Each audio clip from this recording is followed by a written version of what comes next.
Well, there we are. Well, this is exciting, isn't it? Can I actually share this URL somewhere? Oh, there's a share button down there. Let's grab that and do this. And then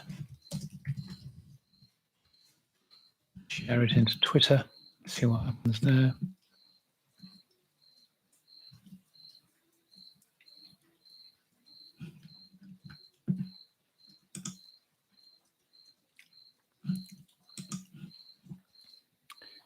See if this makes sense.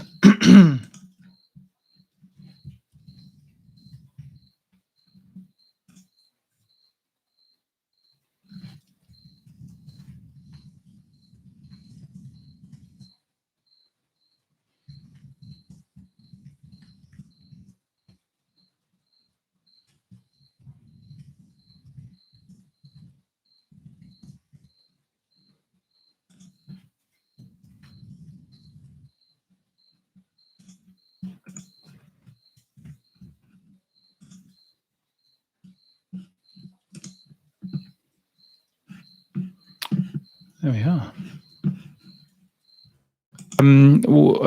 We think that there's still money to be spent in this market. So, to me, I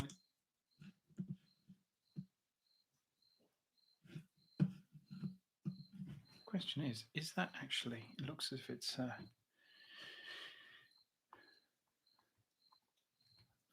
the wrong way around. Curious to see what this looks. Oh, look, it's the wrong way round, isn't it? Oh no, it's not. It's the right way around. Excellent. That's confusing.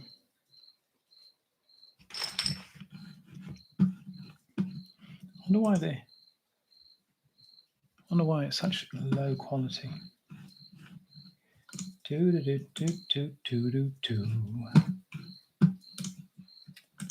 Video.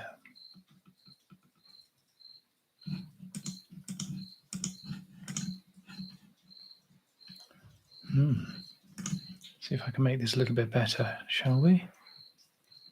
Is that actually a bit better now? I don't really trust these things. How are we in terms of... oh no, we're all right. Okay.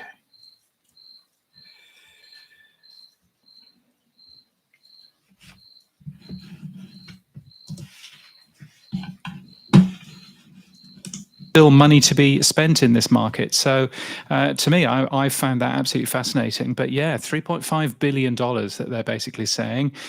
He was standing at a conference for CFOs in Boston, in Massachusetts, in the US. And he stood there and he said, podcasting was this business that for 20 years didn't change. It was a simple RSS feed, no way to do anything different. I mean, podcasts are 18 years old, not 20 years old, so slight exaggeration there. And that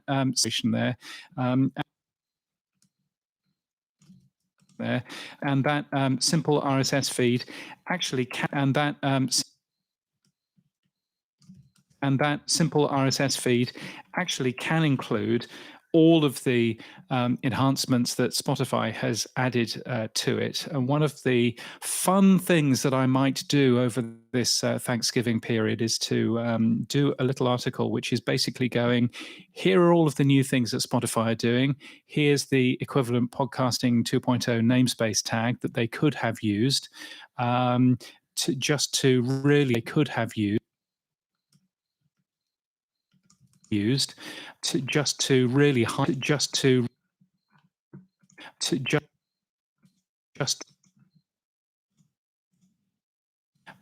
really highlight that there isn't really anything special that Spotify is doing, apart from, of course, building it into their walled garden. Now, we can speculate. Would you say Podimo would be a good acquisition? It feels to me like a VC play to build up the company for an acquisition. That's generally the Peter Thiel model, pump and dump, which is build market share or grow market share, make yourself attractive by getting the money in the front door quickly, and then sell on the back or IPO. I mean, who is Paul Vogel looking to? I mean, who is Peter? Peter Vogt? Who is Paul? Who is Paul Vogel looking to buy, or who is Spotify looking to buy, if it's not somebody like Podimo? Well, indeed. I mean, Podimo makes a indeed. Podimo. Well, It's not somebody like Podimo. indeed. I mean, Podimo makes a ton of their own material. They've got agreements with all kinds of different podcasters. So it could be that sort of company. And of course, if they've got $78 million worth of funding, well, Gimlet was a bit more than that. Well, Gimlet was a bit more than that, as was Parcast. So, maybe it's another one of those. I suppose the question is Spotify still interested in acquiring more content companies like that? Have they had enough problems with acquiring large companies like The Ringer and Gimlet and so on and so forth? Or are Spotify more interested in doing a bit more careful acquisition? I don't know what the answer is, but it's a bit more careful in doing a bit more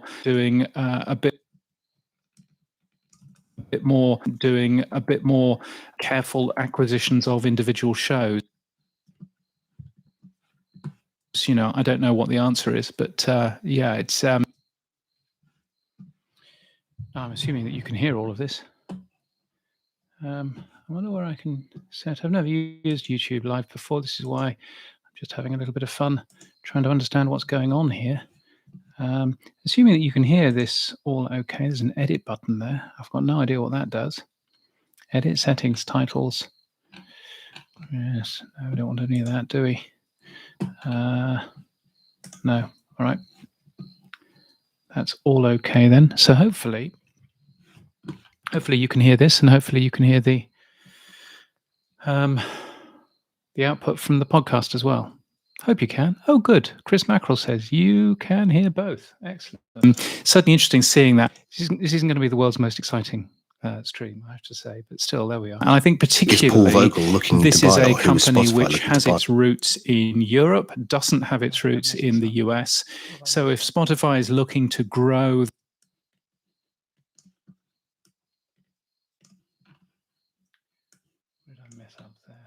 base tag that they could have used or to grow their Latin American market share, then perhaps Podimo would be an interesting company to buy.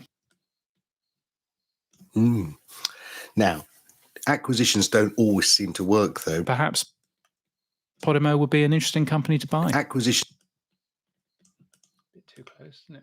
Perhaps Podimo would be an interesting company to buy. Acquisitions don't always seem to work, though, because this week the Verge was reporting that Radio Public, which was purchased by Acast in February, is broken for many users and has been for months. So, who is Radio Public, James, and why is it broken? Well, so Radio Public is it's quite a good little set of tools for podcasters. It was made 3 or 4 years ago. It's quite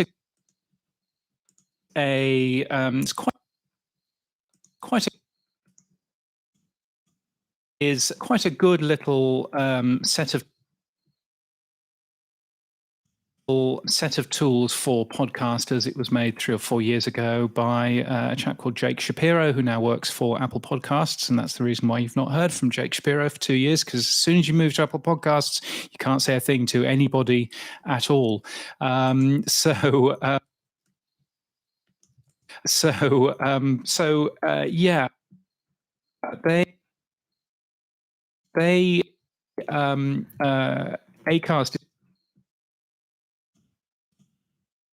at all.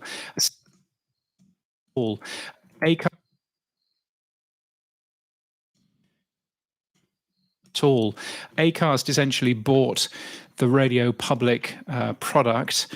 To be fair, Radio Public product. To be fair, Radio Public had sat and done not very much. A chap called Matt McDonald had sat and kept the thing running, but that was about it. Hadn't done an awful lot of work in terms of that. Yeah, from that point of view, Radio Public, frankly, hadn't had very much to Radio Public, frankly, hadn't had very much investment put into it, and clearly hasn't had any investment put into it since it's been purchased by Acast. So that's a shame. Acast,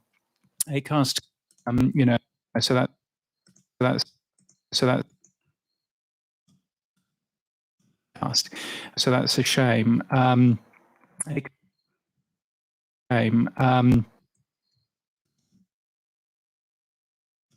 Shame. Acast contacted me, even though I was reporting a story from The Verge.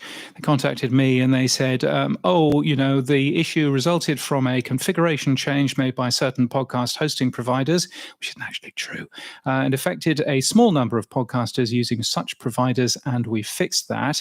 And we're also looking at how we better do customer service to Radio Public users. Which is fine, and it's good to see that they've actually fixed it. But Radio Public is clearly a forgotten product, and with any of these products, the question is for how long you keep those products going, I guess. Yeah. Now, one of the things that I read this week, I don't know if you read it as well, which I thought was a good read, and if you haven't, I highly recommend it. It was Matt Deegan. Had a good take on what he thought,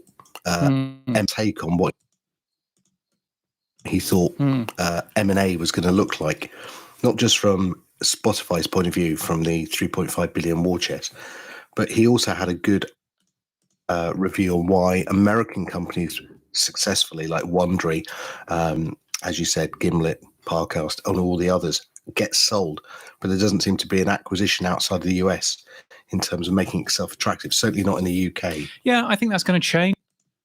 I think that's going to change in the new year. My suspicion is that we will see more acquisitions. Only today, Edison Research has announced that they are rolling out the infinite dial research into the UK. That's always a great help, because that means that data that US investors are comfortable with will now be visible in the UK as well. So that'll be a good thing too. I suspect that we will see a number of acquisitions across Europe over next year, and I think it's just a point that the European podcasting market, because that means that data that US investors are comfortable with will now be visible in the UK as well. So that'll be a good thing too. I suspect that we will see a number of acquisitions across Europe over next year, and I think it's just a point that it's just a year, and I think it's just a point that the European podcasting market is just slightly behind, a couple of years behind where the US market is. So my suspicion is that we'll see a fair amount of that sort of thing. We're certainly seeing larger companies, appearing now. We interviewed Andrew Crosati from Audi a couple of weeks ago. There's the other big crowdcast company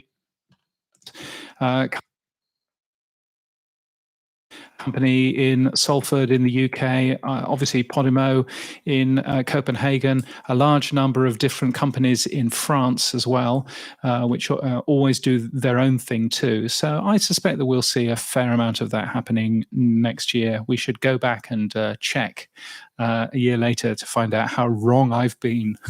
Talking of a year, I forgot to mention. We're a year old, James. Podland. We are a year old. Podland. We are a year old. Yes, happy birthday. Mr. Yes, indeed. We are an entire year old, which is a wonderful thing. Yes, on what a year it's been. On what a year it's been. We should do one of those Christmas reviews, maybe. Because no one else is going to be doing one of those. No, yeah. Those.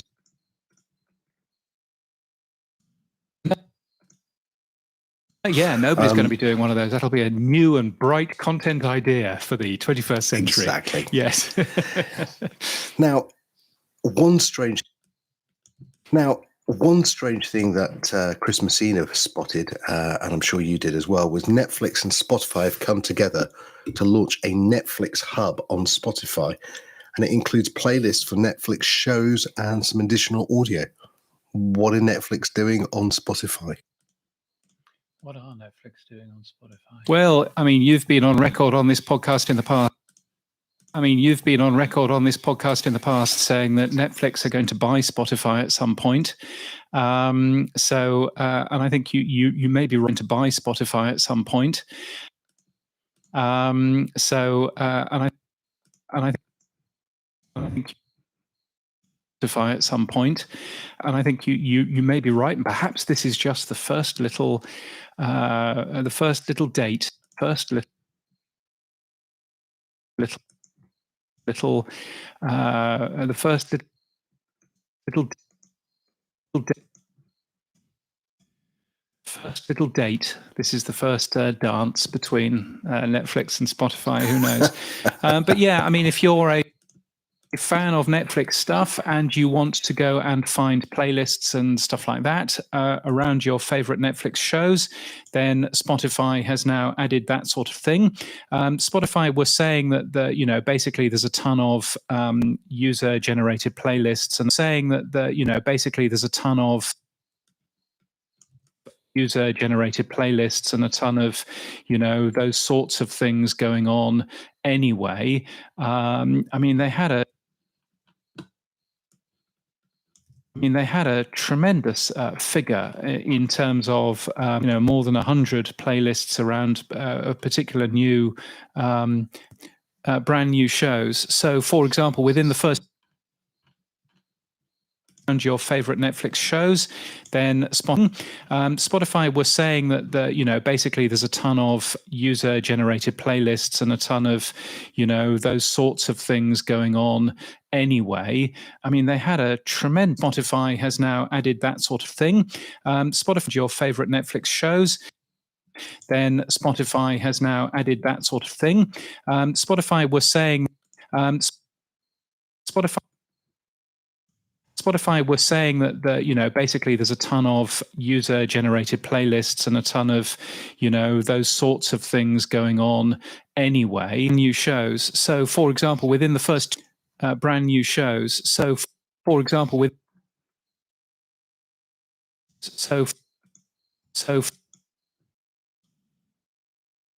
more than 100 playlists around a particular new, hang on a minute, Netflix shows, then Spotify has now added that sort of thing. Spotify was saying that basically there's a ton of user-generated playlists and a ton of those sorts of things going on.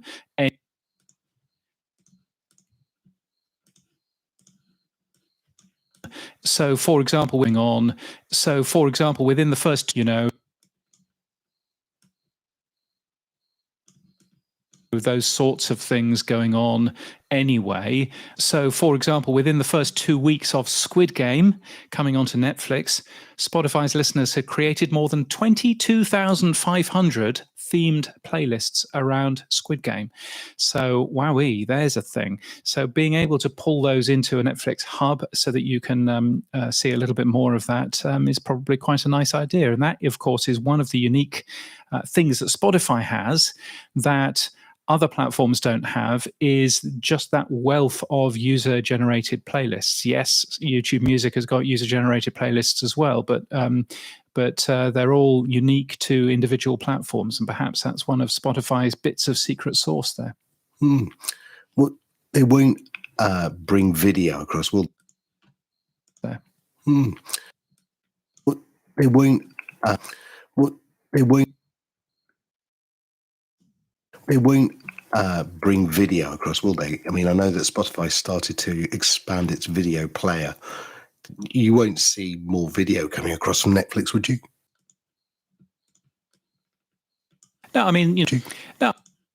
They may do a few behind the scenes things in there. That may be what they end up doing. But yeah, I mean, I think probably it's going to be more focused on audio and Spotify. What Spotify is good at, which is audio, linking up with what Netflix is good at, which is video. But you could see, perhaps, I guess, in time, if this first date is a success, you could perhaps see the Joe Rogan podcast appearing on Netflix in the future.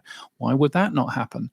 You might see all of those sorts of first date is if this first date is a success. If this first, but you could see, perhaps, I guess,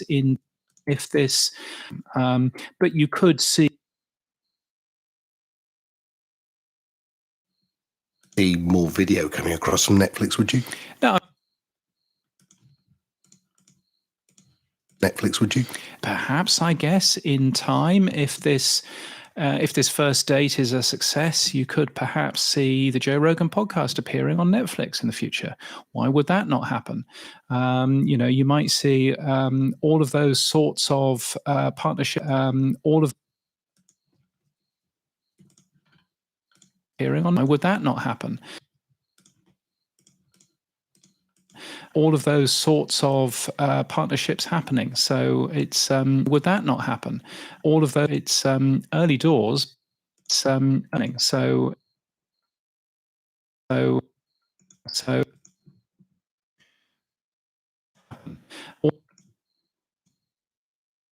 So it's early doors, but well worth watching, I think. Now, a story well worth watching, I think. Now, a story that I was surprised about, because I'm not really a Samsung fan. I don't use those strange Android tools that you use.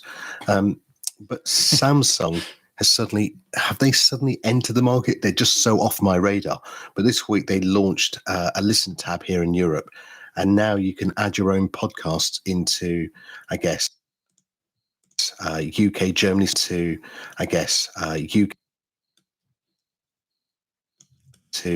UK, Germany, Switzerland, Austria, Spain, France, and Italy.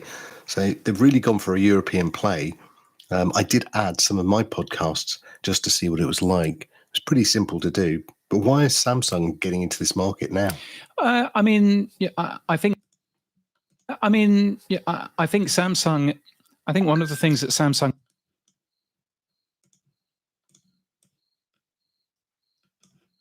getting into this market now. I think one of the things that Samsung have been doing over the last year is getting more involved into content, and Samsung Free, which is, I believe, an app which is automatically installed on every Samsung Galaxy phone, has been available in the US for some time and in Europe for some time. They added a podcasts tab about 3 or 4 months ago in the US, and they've just added that now in some of these European countries and in the UK as well. So from that point of view, that's quite interesting seeing. I mean, Samsung, if you look at their smart TVs, for example, they've added a thing called, I think it's TVs, for example, they've added a thing called, I think it's called Samsung Live, which is they've added a thing called I think it's called Samsung Live, which is a set of TV channels that you can watch. So if you're in the UK, for example, you can watch CNN International on your Samsung Smart TV, and a bunch of other channels as well. They've helpfully not geo-blocked those individual streams as well, which is very handy. Thank you, Samsung. So there's a bunch of that sort of stuff going on. So it does look as if Samsung is realizing that, yes, they're in the hardware game, but they can also be in the content game as well. So it look as if Samsung is realizing that, yes, they're in the hardware game, but they can also be in the content game as well. So interesting to see what that means in terms of podcasts. I gather that podcasts are doing quite well in this new app. and certainly some of new app, some of the podcast hosts are seeing quite a lot of downloads from this new Samsung app. So should be interesting to see what happens there. And they haven't stopped really on the phone. The Samsung Smart TV has a new app from Deezer where you can also add podcasts. So I decided to go to Deezer because I ignored Deezer for years and added some podcasts there as well. So maybe it's just a good way of getting people to add more podcasts. But why Deezer? I mean, it seems a very odd partnership. Yeah, well, you can anybody can launch a app for a Samsung Smart TV if you can be bothered to code the thing, and Deezer anybody can launch. Well, you can anybody can you can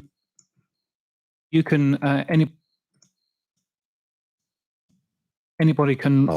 Partnership. Yeah, well, anybody can launch a app for a Samsung Smart TV if you can be bothered to code the thing, and Deezer have obviously felt that it's a good plan to refresh their app. They had an app in the past, but they've obviously felt that it's a good plan to refresh that app and make it better, and that's what they've done, and that now includes podcasts. So if you're a Deezer subscriber, then you can punch up your favorite podcast on your Samsung Smart TV. I'm in the market for a new TV when they finished bashing my house apart. So I'm quite looking forward to working out whether or not I take the plunge and go back to a Samsung TV, which was quite nice, or whether or not I should be going for something else. Frankly, I just want a large, decent screen that I can plug in a couple of HDMI cables into. So probably won't be a Samsung Smart TV, but we'll see. It's Black Friday, James. Maybe now's the time to open that wallet of yours. It is Black Friday, but no. I am desperately trying to wait until all of the dust. There are still 2 more walls that need to be taken down in this. I am desperately. No.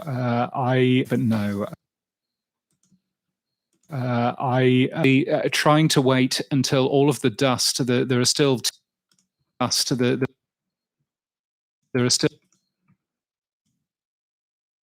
No, there are still 2 more walls that need to be taken down in this house, and so I'm desperately waiting to until all of that is finished prior to buying any more electricity gadgetry. So yeah, but still, there you go. Sounds like you should just move house. It sounds quicker. Anyway. It sounds quicker. Anyway. You're absolutely right. But can't afford to move house. My goodness, house.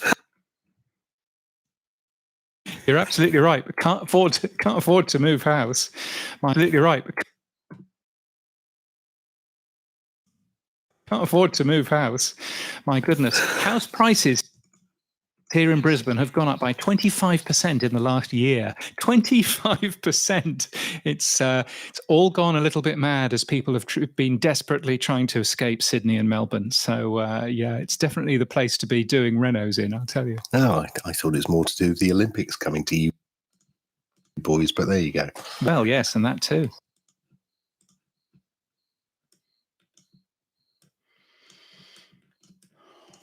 Now, new technology company Sonnet could give old podcasts a new boost of life. They've got a new product, an archival retrieval that automatically checks trending topics to find relevant podcasts from your archives to promote or even clip the audios for you. Have you tried Sonnet? Because this sounds very much like Disco from Headliner. Sounds very much like Disco.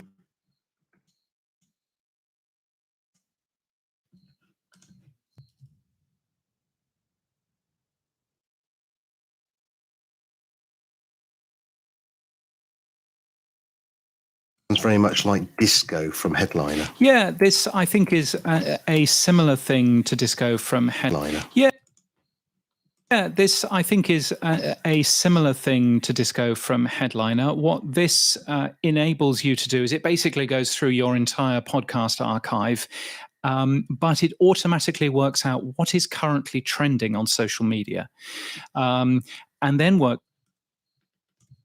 then works out what content you have that will go with whatever is actually trending. So say, for example, that there's a big, nice, positive news story coming out of Austria at the moment. Not that there is, but let's just assume that there is. If you've done shows about Austria in the past, then it will automatically clip a nice bit from that particular podcast, will make a video to go with it, and will essentially allow you to share that piece of audio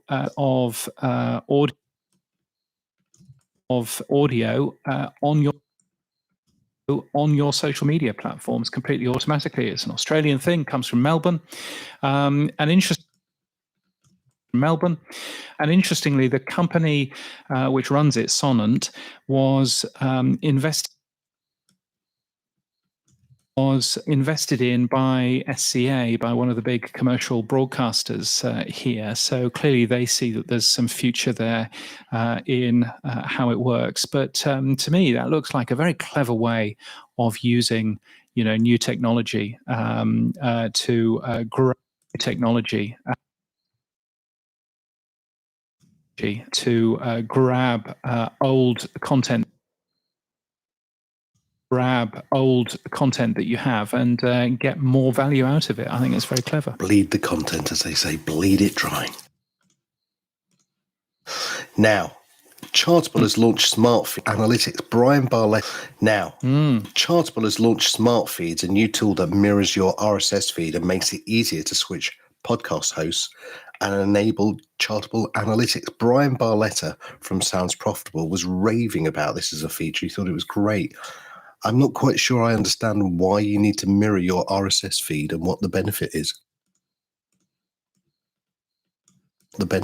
Well, I think there are two benefits here. So there are a few companies that allow you to mirror your RSS feed, and what that essentially means is instead of giving out your podcast host's name and address when you're listing your podcast, which means that you are rather more stuck with that podcast host, you give out Chartable's mirror instead.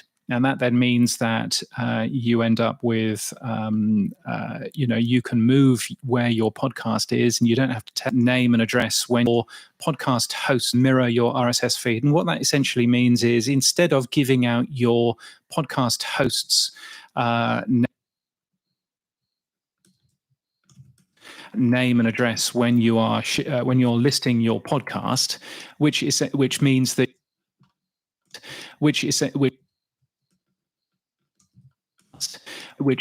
you are rather more stuck with that podcast host, you give out Chartable's mirror instead. And that then means that you end up with, you can move where that you end up with, you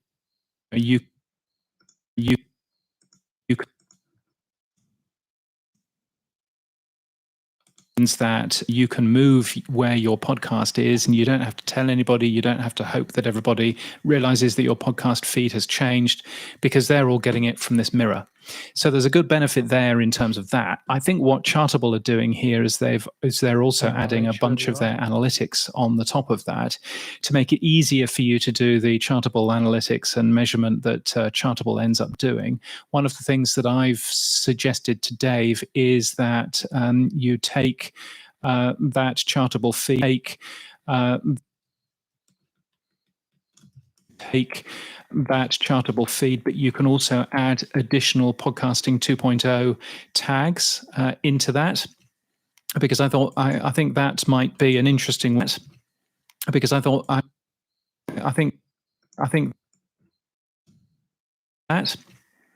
that might be an interesting way of also therefore enabling podcast index, tags for index,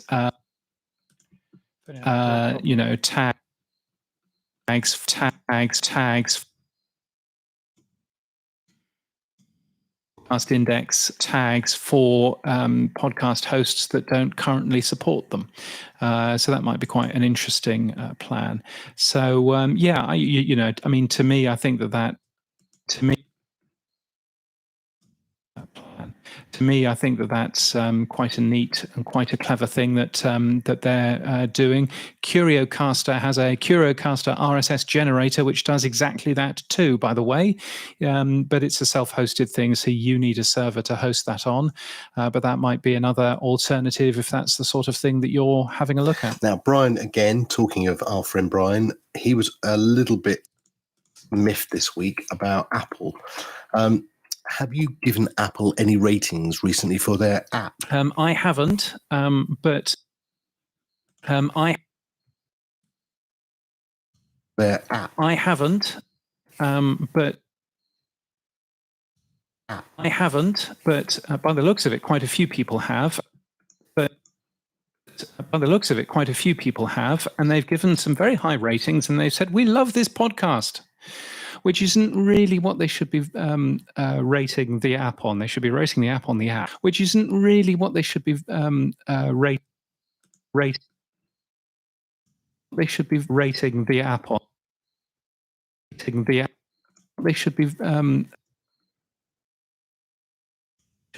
rating the app on. They should be rating the app on. Rating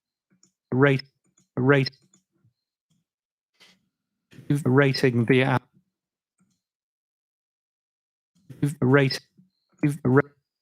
Rating the app on. They should be rating the app on the app and then going into the podcast to rate that. But what that is essentially meant is that Apple has ended up now, I think it's at 4.8. It was really low. It was, in the ones, but some quite clever. I'm sure that they haven't done this on purpose, but some quite clever mistakes by Apple have meant that people have seen the vote, give us a rating, and assumed that give us a rating actually means a great podcast, and not you're actually rating the app itself. It means a great podcast, and not.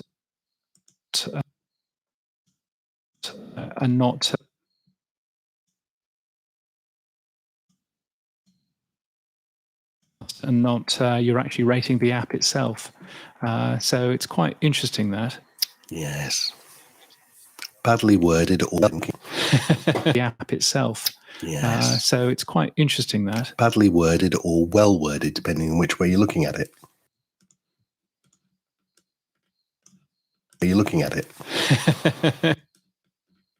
Depending on which way you're looking at it. Yes, quite possibly.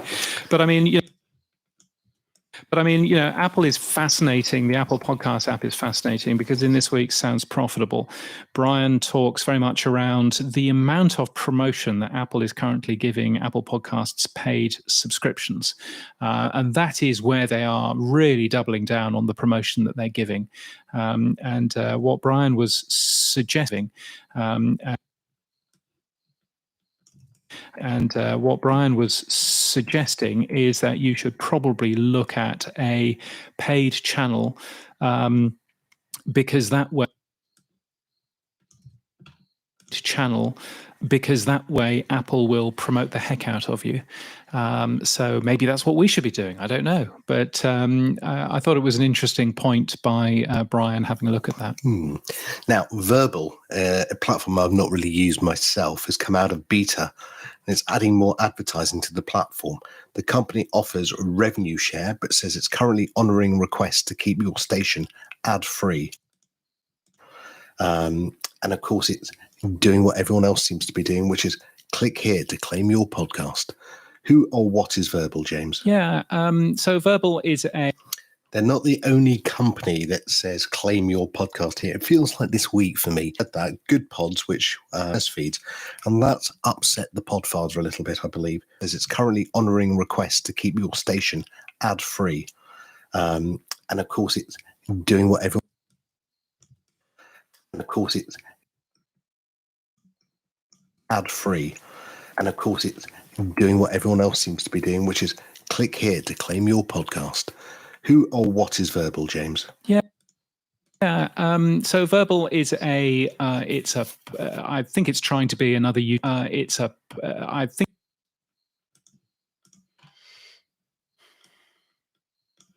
Or what is Verbal, James? I think it's trying to be another YouTube of podcasting. So it's pulling in a bunch of RSS feeds, but it's also a place where you can upload individual clips of audio and do all of that stuff. It's quite a nice looking platform, seems to work quite nicely, has comments and things like that in there as well. But what it is doing is it's adding more advertising now into the platform to pay for itself. And of course, that necessarily means that if you listen to Pod News on Verbal, then you might hear an ad. And that ad is going to be from Verbal, not from Pod News. So hopefully it won't be anything bad. But that's sort of, where they are. And I think that's getting close to breaking. I wrote a piece in my personal blog this week about the unwritten contracts between podcast apps and to breaking. I wrote a sort of, where they are. And where they are. I wrote a piece in my personal blog this week about wrote a piece in. If you're one of the many people who are watching this, I'd be very grateful to find out why. A piece in my personal blog this week about the unwritten contracts between podcast apps and podcast publishers. I think that's getting close to the edge of that. I think, adding audio advertising is, beginning just to sort of is,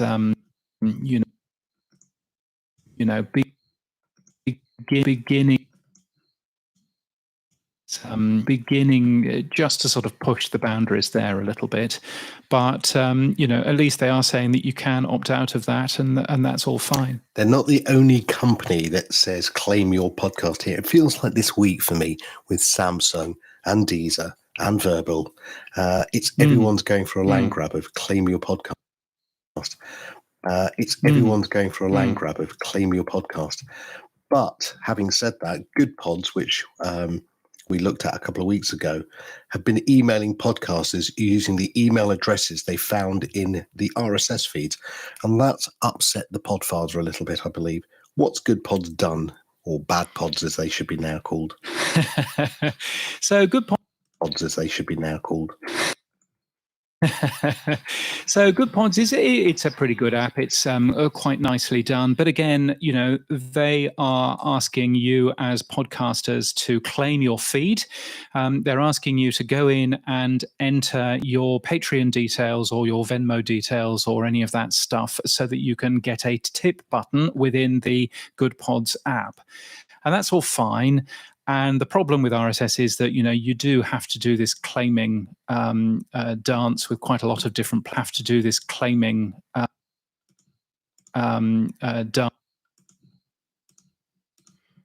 dance with quite a lot of different places now.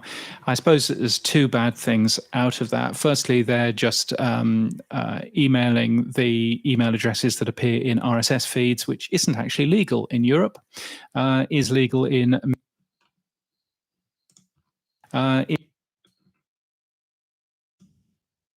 is legal in many other parts of the world, but isn't actually legal in Europe. Secondly, as Adam Curry rightly says, there's a tag for that, and it's called the podcast funding tag. And if you support it, as Pod News podcast pages do, then you can grab the Patreon information or the PayPal information or whatever it is that you want in your tip jar. You can grab that automatically from the RSS feed and put that onto the app. So that's all that basically Good Pods are doing. They've ignored the evidence of the podcast funding tag, or indeed they've ignored just looking through the description text to find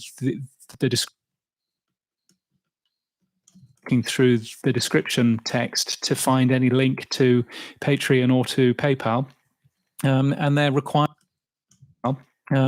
requiring you to download the app and then claim your podcast, and and they're requiring you to download the app and then claim your podcast. I downloaded the app weeks ago when they started doing this, clap and then claim your podcast. I downloaded the app 3 weeks ago when they started doing this, claimed my podcast, and you then have to talk to their chat for them to ask some questions about whether a podcast.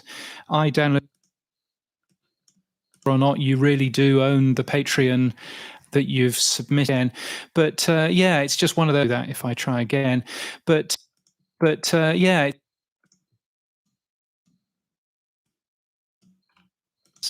But yeah, it's just one of those frustrating things, I guess, in terms of how RSS works and how there's no real easy way to claim a podcast through an RSS feed. And perhaps that's something that we should be having a look at, maybe.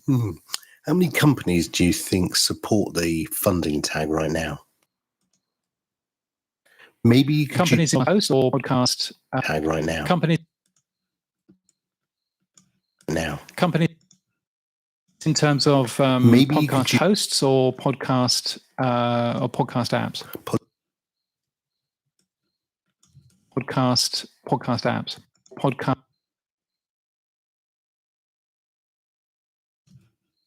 Podcast app. Hosts or podcast apps? Podcast apps. I was going to say you could use your new super duper filter now on Pod News to find out. Yeah, you could do. I don't think it's as many as it should be. And I think if more podcasters were demanding that it was used, then I think that would be helpful. I mean, again, it's the typical chicken and egg that we have in an open ecosystem where there is this new tag. It's pretty good for this sort of thing. We would like podcast hosts to use it, but podcast hosts won't do it until podcast apps are using it, and podcast apps won't use it until podcast hosts are using it. So we have this sort of, impasse in terms of where we are, in terms of where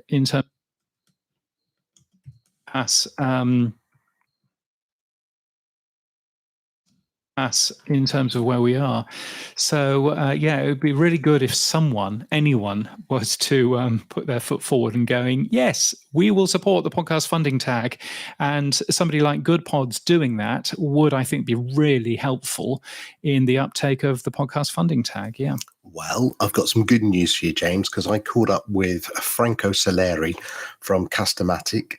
And he actually currently supports the funding tag already in the version 7. They just released version 8. And I thought I'd catch up with him to find out what was new in version 8.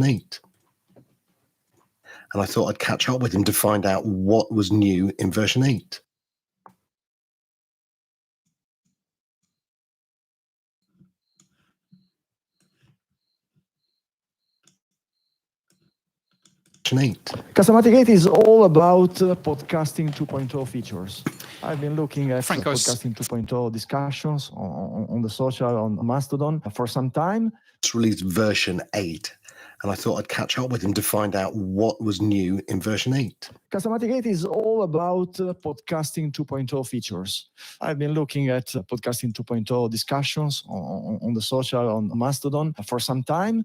And at the beginning of last summer, I had to mind on what to focus. Usually summer is a big moment to study and to work on new in the version 7. They just released version 8. And I thought I'd catch up with him to find out what was new in version 8. Customatic 8 is all about podcasting 2.0 features. I've been looking at podcasting 2.0 discussions on the social, on Mastodon for some time. So I'm not looking into an exit into selling on it. No, don't worry. It's only James who uses Android anyway. So it's not a problem. It would be good to have that audience too, but it's really not possible for me alone. Franco, thank you so much for your time from beautiful Italy.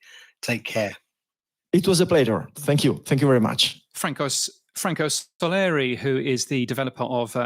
It was a pleasure. Thank you. Thank you very much. Franco Soleri, who is the developer of Captivate. It's very good to see that there's more stuff going into Cast-O-Matic. I've got it on my the developer of Captivate. It's very good to see that there's more stuff going into the developer of Cast-O-Matic. I've got it on my iPod Touch. It's just a shame that, of course, it's not actually available for Android, not at least yet. But great to see value for value added. Might be good to see, comments and stuff like that. But yeah, it looks really neat. It looks really smart. So, so I think Franco's doing a good job there. Yeah, I didn't realise he's a doctor by day and a developer by night. Quite exciting. Yeah, it's brilliant, isn't it? It's amazing. And he was yes, it's a very strange old thing. He was also talking about bringing out, or looking at least to bring out code comments into version 9. So that will be good for them as well. Yeah. I think, any podcast app which looks as good as Cast-O-Matic looks, it supports things like episode images and, all of that stuff as well. Anything that looks, as smart as that also supports all of the podcasting 2.0 features that it can possibly do would be really good. So, the more of these new podcast apps that look really nice is, I think, a really good thing. Fountain is a nice looking podcast app. I think Cast-O-Matic is probably best of the bunch in terms of how it looks. So good to see, that doing very well. Now it's that time, James. It's the time for Boostergram Corner.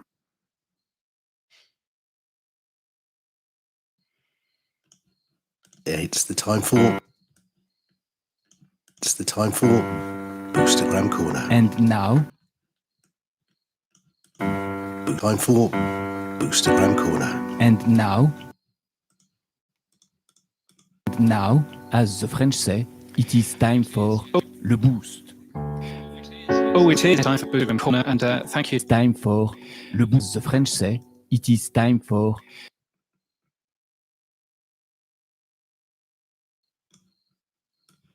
le boost. Oh, it is. Yes, it's time for Boostergram Corner. And thank you to a bunch of Boostergrams that we've had this week. A Boostergram, if you don't know, is a tip of some cryptocurrency with a little message that you can send through a decent new podcast app. If you don't have one of those podcast apps, podnews.net/podnews.net/podnews.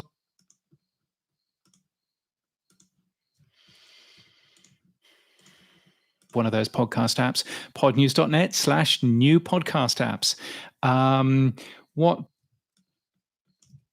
What have we got there? Adam Curry is talking about one of your friends there, Sam. Yes, Mr. Kevin Marks, the inimitable and wonderfully intelligent Kevin Marks, actually, who you don't like there because of OAuth, but otherwise, Adam says he's an unsung hero of podcasting. I'm trying to think why he would be the unsung hero, but can't remember what Kevin might have developed. Ah, well, there you go. He's not anything to do with OPML. Well, there you go. He's not anything to do with OPML, was he, as well? No, that was good old Dave Weiner, but Kevin did come up with a lot of micro formats, and he did a lot of work in the open standards community. Yeah, so Kevin did a lot of good work. Excellent. Well, excellent. I noticed that he follows me, so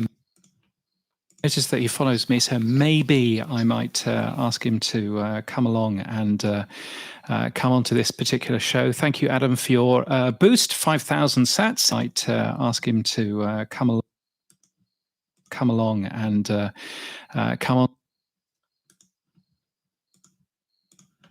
come on to this particular show. Thank you, Adam, for your boost, 5,000 sats sent using CurioCaster, which is good of you.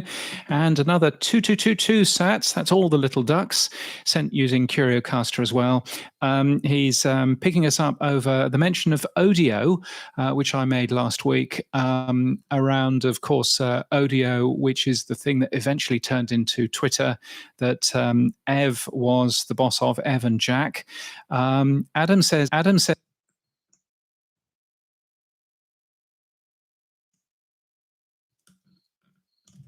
Adam says audio never launched. They pivoted to become Twitter.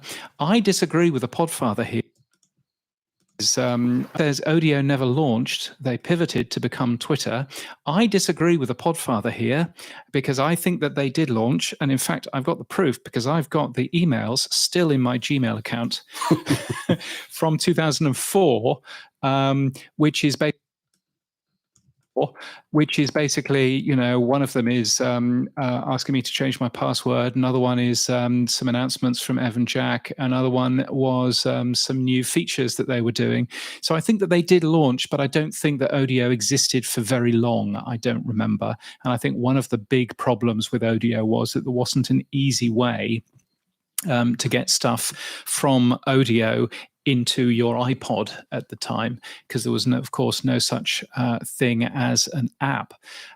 So I think Audio's time, Audio was a bit too early.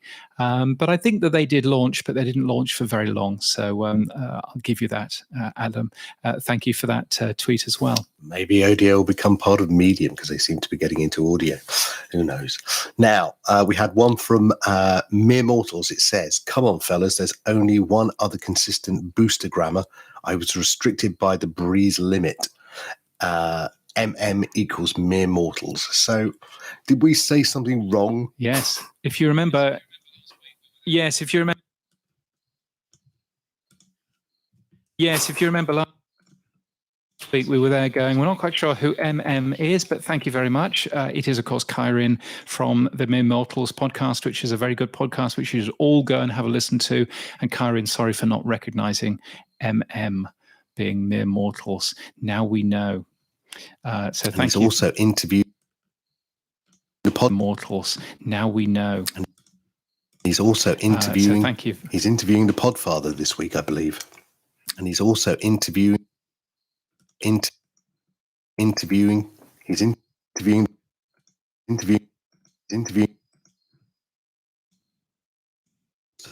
the pod. He's also interviewing the Podfather this week, I believe. Yeah, he is. Yes, This week, I believe. Oh, yeah. Yes, he is. Yes, which should be really interesting. He does very good long form interviews. He does a lot of research, having been interviewed by him. He does a lot of research into the person who he is interviewing. And one of the things that he has said to Adam is, I will try not to ask you the same old questions that you're always asked. And it must be quite frustrating for Adam to always have to answer the same old questions time and time again. What was it like at MTV? And all this kind of stuff. So so that should be pretty good. So I'm looking forward to that. It may already be out. Who knows? Also a boostergram. Knows. Also a boostergram, a brand new boostergram from brand new person called One Fine Play. Thank you very much, One Fine Play. He says, he or she, One Fine Play, they say, would be awesome if, he says, very much One Fine Play. He says, One Fine Play, they say, much One Fine Play, they say, would be awesome if you could set sat boost, would be awesome if you could set sat boosts to auto recur, or Oscar Mary. Oh, or Oscar Mary. Oscar Mary. Oh, right. Okay. So, yeah, I think the way that you would do that is just to keep on listening to your friendly podcast. That's probably a good thing. Anyway, he liked our interview with Clever FM. Anyway, they liked our interview with Clever FM. Probably a good thing. Anyway, he liked thing. Anyway, he liked our interview with Clever. Anyway, they liked our interview with Clever FM. Anyway, he liked. Anyway.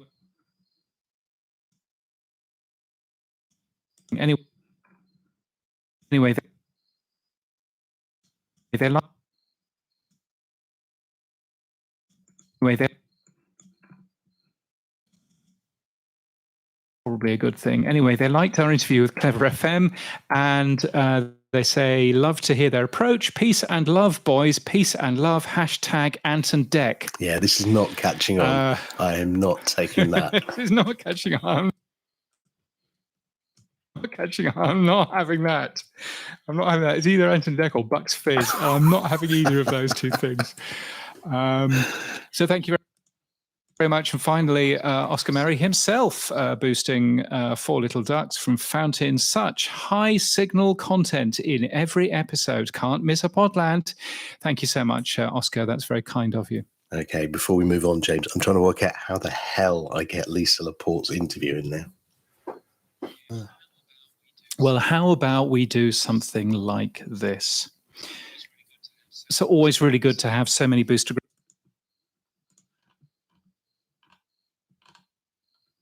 Thank you so much, Oscar. That's very kind of you.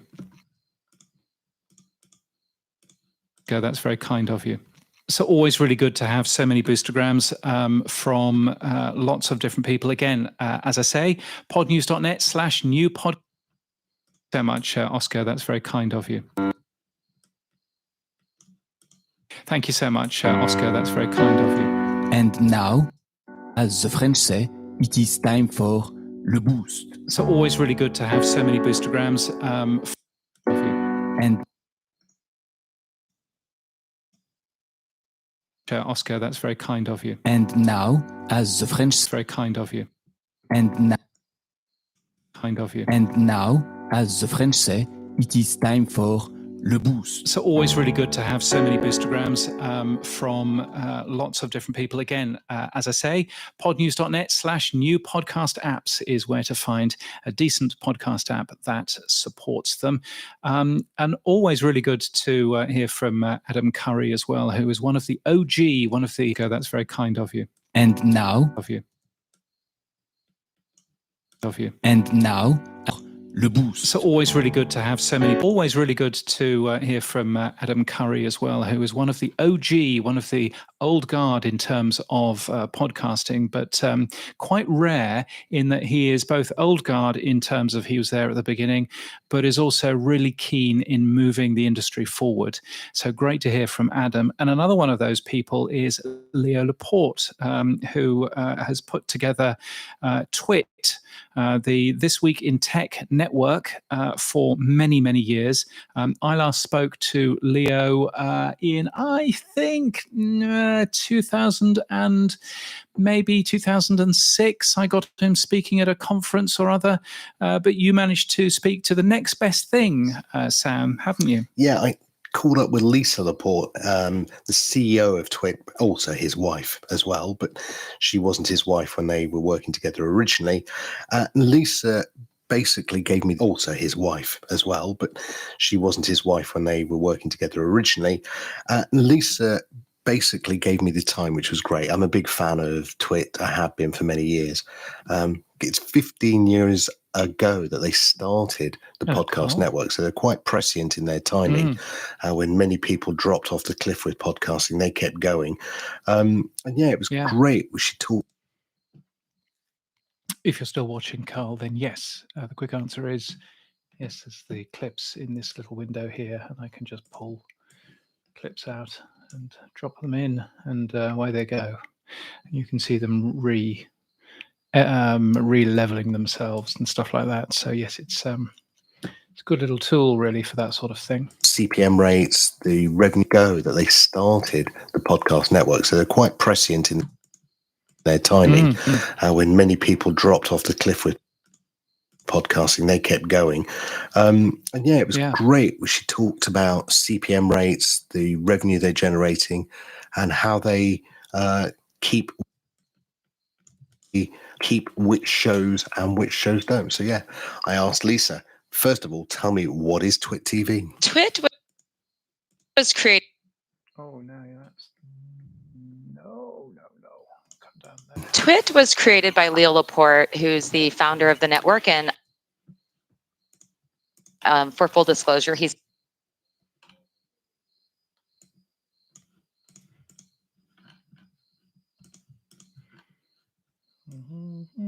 particular time.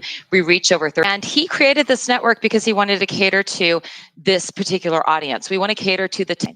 And so I don't know, I can't say we would say no if the right opportunity came out, but it's really, and if you decide I really want something more, join Club Twit. It's $7. Brilliant. Thanks, Lisa. Lisa Laporte from the Lisa. Lisa Laporte from the twit.tv podcast network. Leo Laporte actually followed me this week on Twitter, which I was thrilled by because I am quite a fan. I did consider making a skinned version of podnews.net and calling it netcastnews.net. But sadly, somebody had bought netcastnews.net, so I couldn't do that. And that would have been, frankly, 2 hours for a 20-second gag. But Leo, of course, went through a stage of wanting to call them all netcasts, which was a brave thing to do. And sometimes brave things don't work. But I'm a massive fan of Leo, so great to see him following me on Twitter. Yeah, the original strapline was Netcast you love from the people you trust. People you trust. That's right, except in Leo's voice, which is a little bit more impressive. Thanks. Indeed. Yeah. I'm not indeed. I'm not available for voiceovers. That I just thought I'd mention that. Indeed. So, what are you what are you listening to at the moment, then, Sam? What are you listening to at the moment, then, Sam? I've been listening to a couple of podcasts that you recommended, actually. The first one was The Last Days of Maradona. And I thought I'd listen to it because it's the first ever Spotify to launch in 6 markets simultaneously. They've done something quite interesting. They've partnered up with various hosts in various markets to talk about Maradona. And it struck me that you've got Thierry Henry, the famous French footballer, and I didn't recognize many of the others, though, that they clearly are famous in their own countries. But what is this launch in 6 markets simultaneously? It sounded interesting, so that's why I thought I'd have a dip in. Yeah. And I think it's interesting because it's the first ever Spotify launch in 6 markets. It is not just a bunch of shows which have been translated into different languages, which is the Wondery way of doing things, or was the original Wondery way of doing things. This is 6 markets simultaneously, and each of the hosts have done their own work as well to put their own spin on things. So Thierry Henry, of course, does it both in France and in the UK because, of course, he's a very well-known UK player as well. But then, of course, you've got, an Argentine football player who's been doing some stuff for Spain and Latin America. You've got a Brazilian journalist and an Italian actor and so on and so forth. And I just thought it was a very interesting thing. One of the things I keep on talking about in terms of international expansion is not to just do a automated transcript version or just to get a local voice actor to do some of the parts, but to actually put a bit of your own culture into it. So it's interesting seeing that Spotify have been doing that sort of thing. That must have taken a lot of budget to produce that one.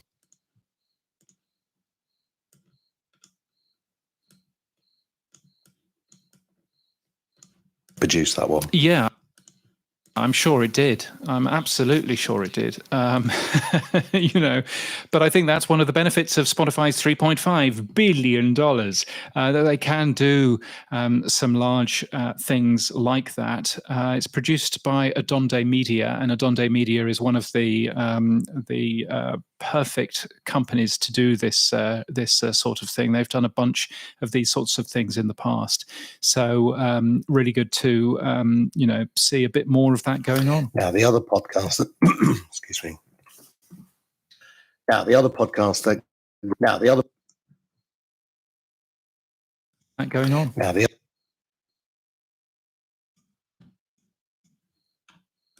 Now the other podcast that grabbed me was by Michaela Benson, a sociologist with expertise in migration, citizenship, and in Australia of not being so kind to the people that were here originally. So, indeed. Now, I think all of James, this stuff is very that's useful about it and for this interesting. week. But before we do go, what else?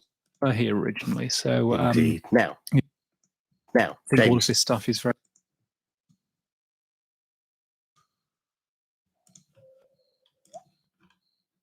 This sort of thing. They've done a bunch of these sorts of things in the past. So really good to, see a bit more of that going on. James, that's about it for this week. But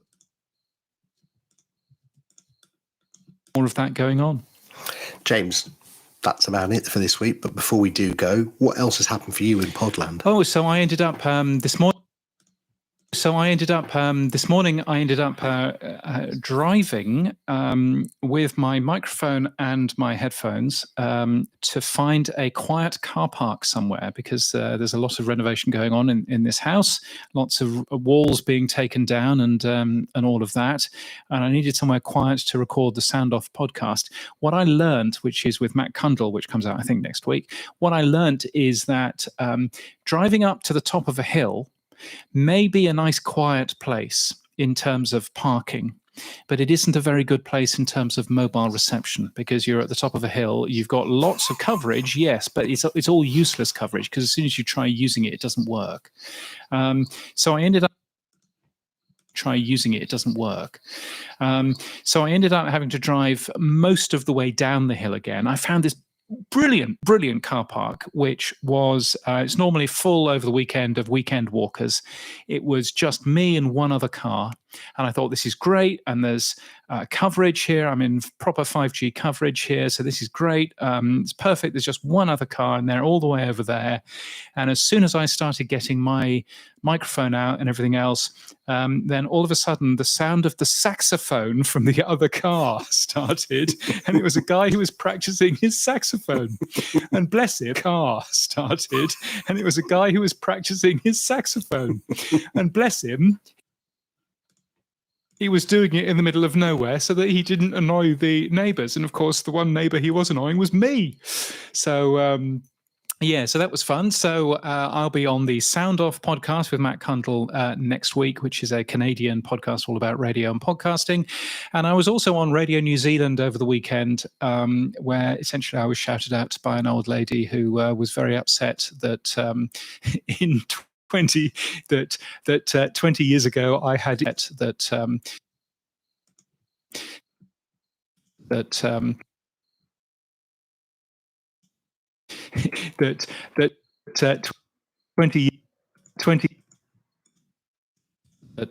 20 years ago I had invented the first streaming radio app, and apparently radio's demise is all my fault. Right. So that was my fault. Right. So that was an enjoyable 23 minutes. What's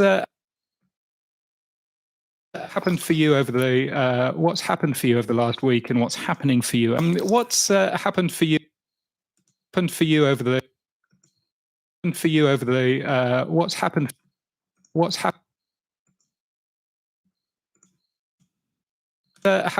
the last week, and what's happening for you over the next few weeks, Sam Sethi? Well, I still can't tell you why I went to Manchester, but all I can tell you was my liver was destroyed at 4 a.m.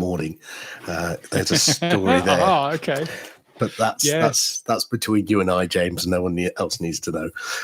But no. I did buy 2 of the new Rode Lavia mics. They brought out Lavia 2, and they're great little mics that go on the end of your iPhone if you want to do outdoor broadcast recording or interviews. Yeah. No, they do look very smart. The Lavalier. I never know how to pronounce it. Lavalier. Anyway, those ones that you clip onto your clothes. Yes, they do look very smart. $99 US. It's a smart thing, and an Australian company. So good on them. And that's it for this week. Thank you to Lisa Laporte and Franco Solerio for being our excellent. Good on them. And that's it for this week. Thank you to Lisa Laporte and Franco Solerio for being our excellent guests. I should tell you, next week, if you are a fan of understanding how music licensing works, my goodness, we've got a guest for you. Winslow Bright will be on. She does that sort of thing for a living, and it's a great listen, so look out for that. Please follow Podland. It's a great listen, so look out for that. Please follow Podland in your podcast app and on Twitter at Podland News. You can also find previous shows on the web at www.podland.news. If you want daily news, you should get Pod News. The newsletter's free at podnews.net. The podcast can be found in daily news. You should get Pod News. The newsletter's free at podnews.net. Carl, I'm not sure I understand what you mean. The original audio track running during the post-recorded questions. Podcast can be found in your podcast app, and all the stories we've discussed on Podland today are in the show notes, and we use chapters too. Our music is from Ignite Jingles, and we're hosted and sponsored by good friends at Buzzsprout. Keep listening.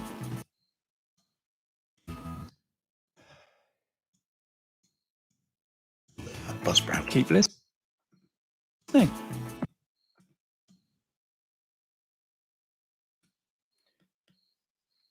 By good friends at Buzzsprout. Keep listening.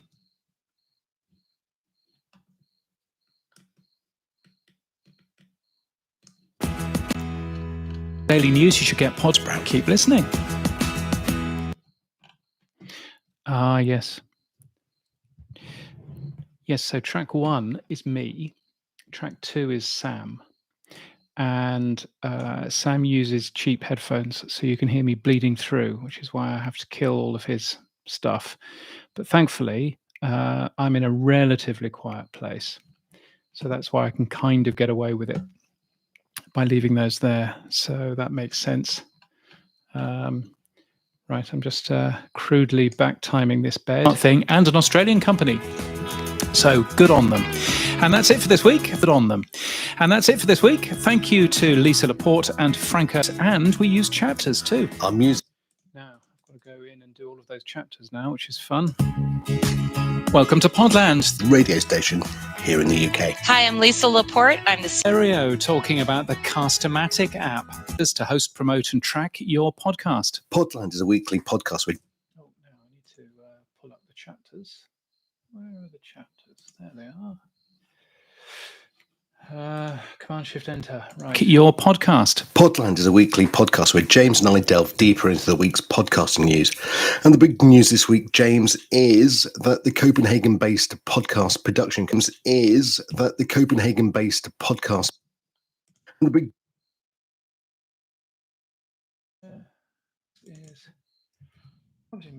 Games funding. And the big news this week, James, is that the Copenhagen-based podcast production company Podimo has secured $78 million of funding. The subscription company hosts more than 950 original shows and plans to move into new markets. James, that's massive, isn't it? $78 million? Yeah, 78 million.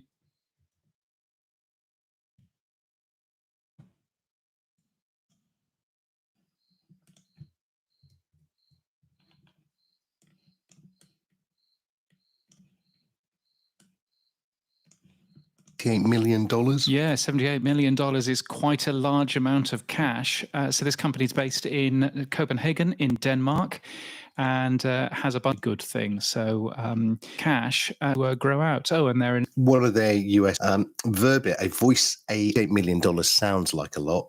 Well, somebody you wrote about has got even more. Verbit, a voice AI platform focused on transcription, has raised $250 million in funding, which just transcription seems a lot. Yeah. Who are Verbit? I don't think I've come across them myself. It's quite a lot of money, that, isn't it? Yeah, that's some real proper beer money, that is. I mean, you know, it's 250 million, but clearly it's not $3.5 billion. Now there's the big boys with the big money. Yeah. Did he mean to tell us? This is Spotify's CFO Paul Vogel, who was speaking at a conference in Boston. Do you think he meant to let the cat out of the bag? I think it's in their SEC returns that they've got that amount of money in cash for. We can speculate. Would you say Podimo would be a good acquisition? It feels to me like who is Paul Vogel looking to buy, or who is Spotify? Market share, then perhaps Podimo would be an interesting company to buy. Acquisitions don't always seem to work. Acquisitions don't always seem to be an interesting company to buy. Acquisitions don't always seem to work, though, because this week The Verge was reporting that Radio Public, which was purchased by Acast in February, is broken for many users and has been for months. So who is Radio Public? The question is for how long you keep those products going, I guess. Yeah. Now, one of the things that I read this week, I don't know if you read it as well, which I thought was a good read, and if you haven't, I highly recommend it, was Matt Deegan had a good take on what he thought M&A was going to look like, not just from Spotify's point of view, from the 3.5 billion war chest, but he also had a good... which always do their own... Talking of a year, I forgot to mention, we're a year old, James. Podland. We are a year old. Yes, happy birthday. Wrong I've been. Old James. Podland. And talking of a year, I forgot to mention, we're a year old, James.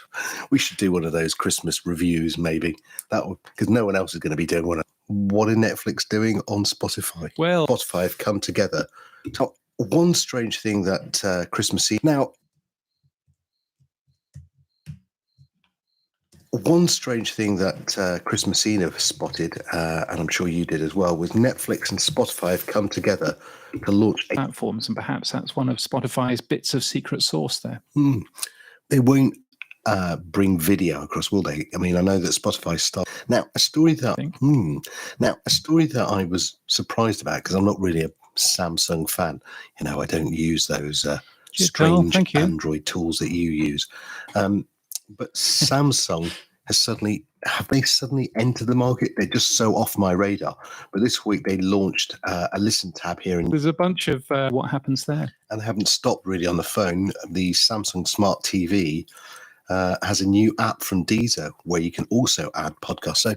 And they haven't stopped really on the phone. The Samsung Smart TV has a new app from Deezer where you can also add podcasts. So I decided to go to Deezer because I ignored Deezer for years and added some. So probably won't be a Samsung Smart TV, but we'll see. It's Black Friday, James.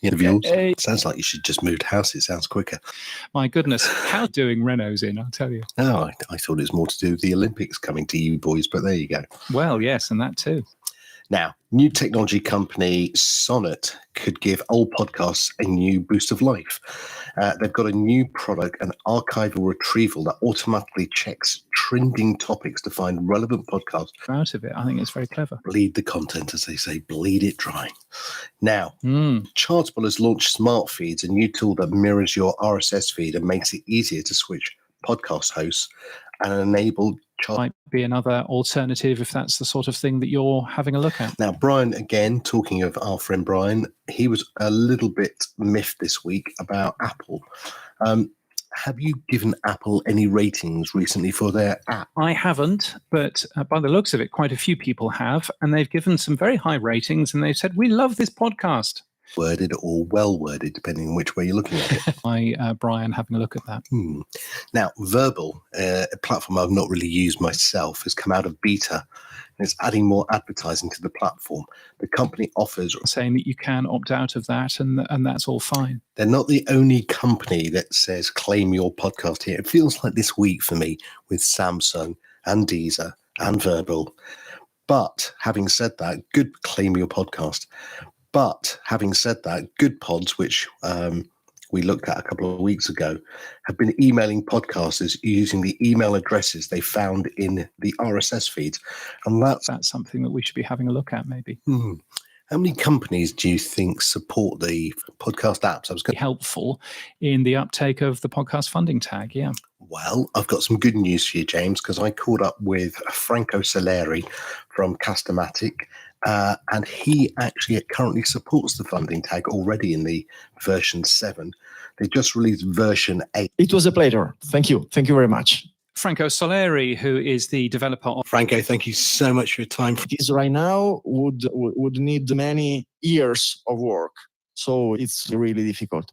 But you never know if somebody. Thank you very much. Franco Soleri, who is the, so I think Franco's doing a good job there. Yeah, I didn't realise That doing very well. Now it's that time, James. It's the time for Boostergram Corner. And now, as the French say, it is time for le boost. Oh, it is. Yes, it's time for Boostergram Corner. Doing 4 little ducks from Fountain. Such high It's time for le boost. So always really good to have so many boostergrams from lots of different people. Again, as I say, podnews.net/new podcast apps is where to find a decent podcast app that supports them.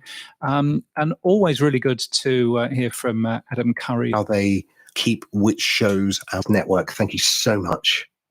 Oh, it was a pleasure to be here, and tell everyone. Brilliant. Thanks, Lisa. Lisa Laporte from on Twitter. Yeah, the original strapline was trees.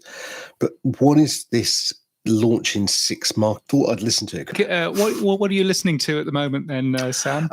I've been listening to a couple of podcasts that you recommended, actually. The first one was The Last Days of Maradona. And I thought I'd listen to it because it's the first ever Spotify to launch in 6 markets simultaneously. They've done something quite interesting. They've partnered up with my microphone and my headphone are into it. So it's interesting doing that sort of thing. That must have taken a lot of budget to produce. Going on. James, that's about it for this week. But before we do go, what else has happened for you in Podland? Oh, so I ended up... I've been listening to a couple... That's about it for this week. But before we do go, what else has happened for you in Podland? Oh, so I ended up... this morning, I ended up driving. His demise is all my fault. Right. So that was a view of the last week and what's happening for you over the next few weeks, Sam Sethi. Well, I still can't tell you why I went to Manchester, but all I can tell you is my liver was destroyed at 4 in the... So good on them. And that's it for this week. Thank you to Lisa Laporte and Franco Solerio for being our excellent guests. I should tell you next week, if you are a...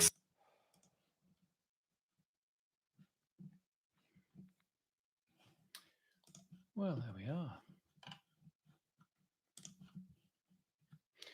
I press this button and it should automatically upload. Once it bounces down, and then that's that job done.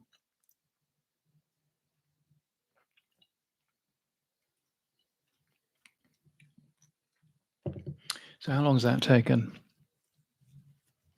Probably 1 hour, probably 1 hour, 40 minutes, I would have thought.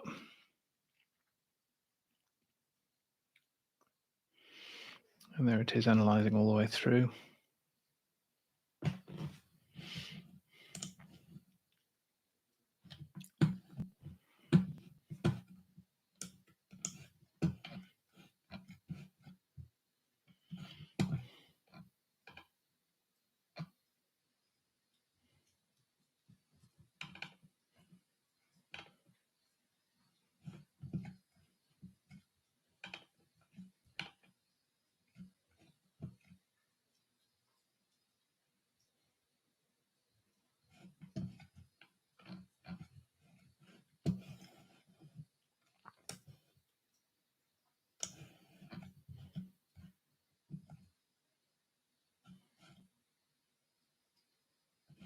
Well, it's going very slowly because I'm probably streaming, so I'm going to end this stream. There are apparently 0 people watching, but if you are watching, thank you very much.